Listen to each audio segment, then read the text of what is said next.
Hi guys, welcome back to our channel. For today's tutorial, I'll be showing you how to fix Payday 3 Nebula data error. But first, let's talk about why this error occurs.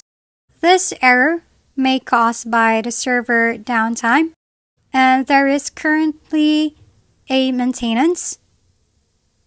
It may also caused by software conflicts and server overload. Now to fix this error, check the Payday 3 server status.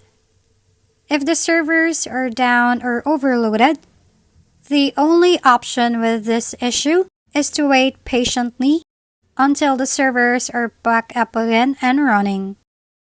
Next is to try to restart your Steam and computer.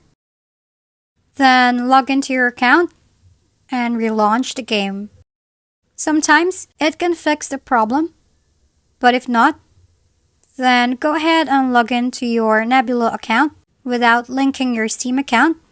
Then after logging in, that way restart your game and see if this method fixed the error.